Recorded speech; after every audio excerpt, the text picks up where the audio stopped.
and welcome to the State of the Line podcast.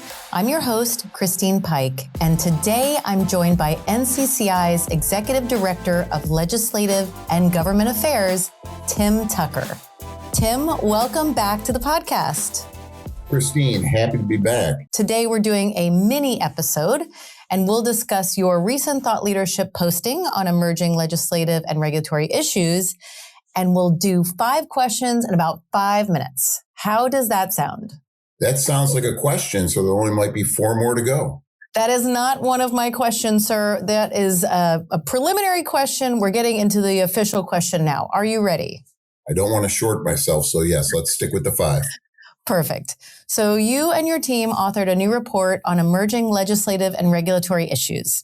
And typically your team releases one major paper each year that looks broadly at legislative and regulatory trends. But this one is a little bit different. And this is, I believe, the first time you've done something like this. So what has prompted this posting? You're right, Christine. Our team is always tracking emerging workers' compensation related issues. As a course of our responsibilities, we monitor legislative, regulatory, and other developments all year. And this paper is designed to help stakeholders identify not only what's impacting the workers' compensation system today, but also kind of look down the road and see what might be coming forward. While we can't predict the future, keep our fingers on the pulse and provide insights into potential trends that could be on the horizon.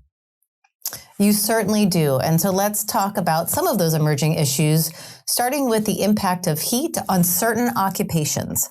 We recently put out a podcast episode talking about the impact of adverse weather on workers' compensation claims and how heat impacts injury frequency.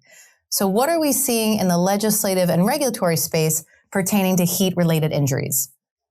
Well, there's really a lot to say here. However, for the sake of time, I won't get into specific legislative activity and individual bills in the states. You can find those details in the paper. But we are seeing state-level policymakers consider proposals regarding heat-related injuries. As you know, Christine, every state has a story. We say that all the time, and it has the added benefit of being true. And the proposals related to heat injuries, they vary from state to state. Some proposals mandate employer actions, including the provision of water, rest, shade, when heat indices reach a specific level. Additionally, several states have considered requiring employers to have written heat illness prevention plans, training, and emergency protocols. One such proposal I'll touch upon this year is in New Hampshire. It creates the Workplace Extreme Temperatures Protection Standards Act. That addresses protecting workers from extreme temperature-related injuries and fatalities in the workplace. It would also, though, require employers to develop written plans and training programs to protect workers from heat and cold stress at extreme temperatures. And another topic, Tim, that you cover in the article is workplace violence. And I should mention that April is Workplace Violence Awareness Month. So I'm glad that we're talking about this. In the most recent BLS assault case data, workplace assaults show an upward trend, and it's increasing at an annual rate of 6.7% per year. And that's through 2011 through 2023, 2024. What are policymakers focusing on here? Well, I think policymakers have recognized the statistics that you just mentioned and feel that there's a public policy response warranted. But first, before we get into the specifics, I'd like to recognize and acknowledge our colleagues who recently published the first installment of a 3-part series on workplace violence available on NCCI.com. That series provides much deeper context on the issue. As you mentioned, this is an emerging issue that's being considered in a number of states.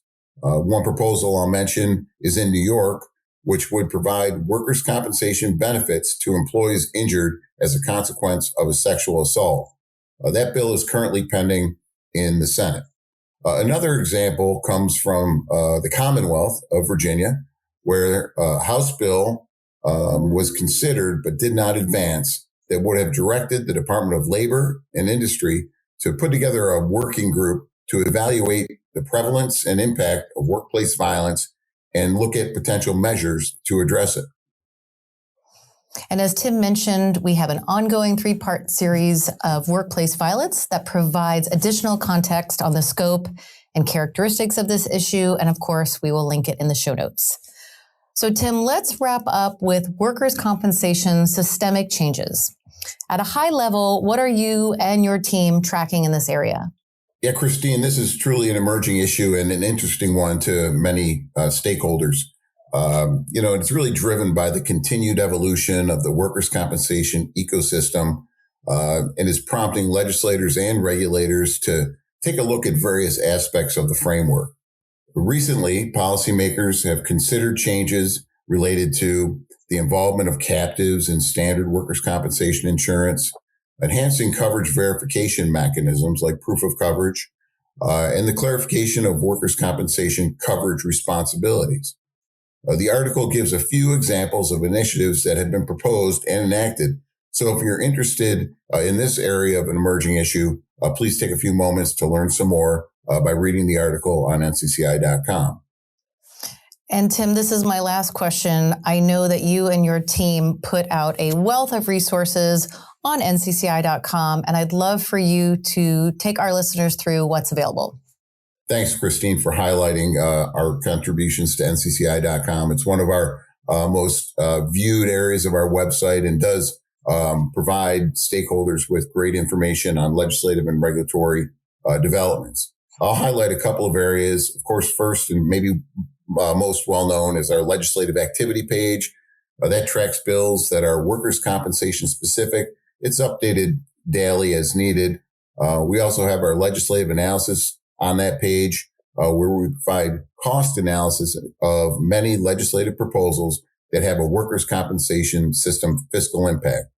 And of course, our legislative and regulatory trends report, that also includes some interactive dashboards related to enacted legislation, as well as loss costs and rate filings. We publish that every September. And of course, Tim, that will all be linked in the show notes. So we really appreciate your taking the time to talk about this brand new report. Thanks, Christine. Great being with you. If you'd like to reach out to Tim or any of our experts, please contact us at insights@ncci.com. Thanks for joining us on the State of the Line podcast. We'll see you next time. This podcast is the copyrighted material of the National Council on Compensation Insurance, 2026. All rights reserved.